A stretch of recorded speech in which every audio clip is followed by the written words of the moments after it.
Meunière জন্য খুবই ঝটপট অল্প সময়ের মধ্যে আমি এই মজাদার ফ্রাইড রাইসটা তৈরি করে দিই। মাশাআল্লাহ, এটাও খুবই পছন্দ করে। ফ্রাইড রাইসটা তৈরি করার জন্য এখানে আমি বেশ কয়েক রকমের সবজি নিয়েছি, যেমন আলু, গাজর, টমেটো, ফুলকপি, আর সাথে নিয়েছিলাম একটু পেঁয়াজ, কাঁচামরিচ, আর অল্প একটু পরিমাণ মুরগির মাংস, সাথে একটু আদা রসুন বাটা। এখানে চাইলে আপনারা যে কোনো সবজি দিতে পারেন। আমার হাতের কাছে এই সবজিগুলোই ছিল, এজন্য আমি এগুলোই দিয়ে করলাম।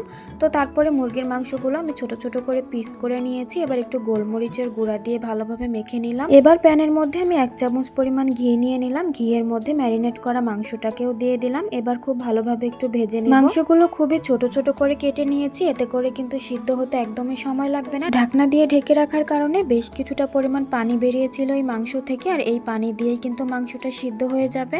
তো মাংসটাকে আমি এখন একটু নামিয়ে এক সাইডে রেখে দিব।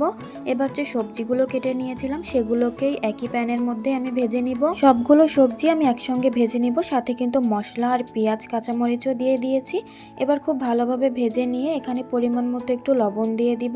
এখানে আমি আর কোনো মশলাই ব্যবহার করব না। এবার শুধু নাড়াচাড়া করে কিন্তু ঢেকে দিব। ঢেকে দিলে একটু পানি বের হবে, সেই পানিতেই খুব ভালোভাবে সিদ্ধ হয়ে যাবে। পরে এই সবজিগুলোর মধ্যে আমি একটু পেঁয়াজ কলিও দিয়েছিলাম, এতে করে কালারটা দেখতে অনেক বেশি ভালো লাগবে।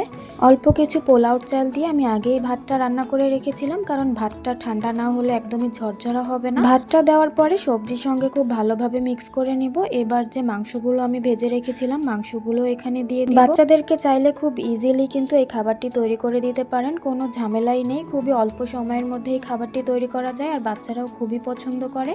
আমার মেয়ে তো মাশাআল্লাহ এটা খুবই পছন্দ করে, ওকে প্রায় সময় আমি এই ফ্রাইড রাইসটা তৈরি করে দিই। তো এই তো খুব অল্প সময়ের মধ্যে কিন্তু আমি খাবারটা রান্না করে নিলাম। দেখতে যেমন সুন্দর, খেতেও অনেক বেশি মজার, সেই সাথে কিন্তু পুষ্টিগুণে ভরপুর। তো খাবারটা রান্নার শেষে আমি একটু সুন্দর করে পরিবেশন করে নিলাম, এতে করে কিন্তু বাচ্চাদের খাওয়ার আগ্রহ অনেকটা বেড়ে যায়। তো এই ছিল বাচ্চাদের জন্য খুবই হেলদি একটা ফ্রাইড রাইসের রেসিপি। কেমন লেগেছে কমেন্টে জানাবেন, আর রেসিপিটা ভালো লাগলে শেয়ার করে অন্যকে দেখার সুযোগ করে দিবেন। আজকের মতো এখানেই বিদায় নিচ্ছি। সবাই ভালো থাকবেন। আল্লাহ হাফেজ।